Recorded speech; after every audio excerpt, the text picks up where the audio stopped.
Gusto ng mag-asawang ito na ipaayos ang bago nilang tinitirhang bahay. Una nilang inumpisahan ang pag-aayos sa sala at pagkatapos ay sa ikalawang palapag. At pagkatapos ay inumpisahan na nilang linisin ang basement.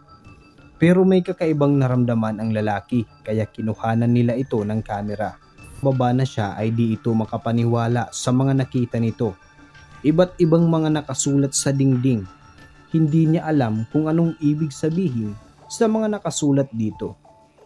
Kaya inumpisahan niyang sirain ang dingding na kung saan dito nakasulat ang kanyang mga nakita. Kaya sumunod naman ay ang kisame. Pagkatapos ay may nakita siyang isang bagay sa kisame. Sa una ay hindi niya alam kung ano ang bagay na nakita niya dahil sa sobrang dilim pa nito. Kaya sinubukan niyang lakasan ang pagkuha dito. Isa pala itong suitcase na kulay green. Agad-agad niya itong kinuha pero nabigla siya dito dahil sobrang bigat nito. Pero di niya kaagad binuksan ito. Tinawagan niya ang asawa niya. Kaya nang makauwi na ito ay dahan-dahan nilang binuksan ang suitcase para malaman kung anong laman nito. Pagkabukas nga nila ay una nilang nakita ay isang makapal na dyaryo. Tinignan nila ang mismong petsa sa dyaryo. Nagulat sila dahil matagal na pala ito. March 25, 1951 na pala nananatili ito sa loob ng kisame. Pero ang nagpagulat sa kanila ay napakaraming pera pala ang laman ng suitcase na ito. Kaya tinawagan nila ang kanilang lawyer para malaman nila kung magkano ang halaga ang lahat ng pera na nakalagay sa suitcase. Ang sabi ng lawyer, ito daw ay nagkakahalaga ng $23,000 o mahigit 1,200,000. Grabe ang pagkatuwa ng mag-asawa. Hindi sila makapaniwala sa ganitong kalaking pera sa loob ng suitcase.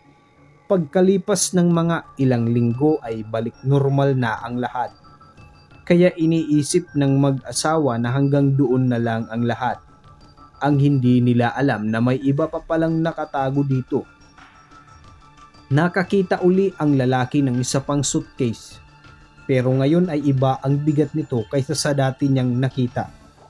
Kaya hinintay uli niya ang kanyang asawa para buksan nila ang suitcase. Kaya nang pagkabukas ay walang ibang laman kundi puro mga pera at maayos ang pagkakalagay dito. Hindi makapagsalita ang mag-asawa.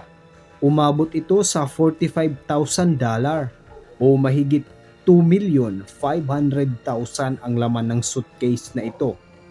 Kaya napaisip ang mag-asawa na baka may mga nakalagay pa ito sa loob ng kisame. Kaya bumalik sa pagtatrabaho ang lalaki. At yun nga, isa pang suitcase ang nakita nito. Pero ang laman ng suitcase na ito ay hindi pareho sa mga naunang suitcase.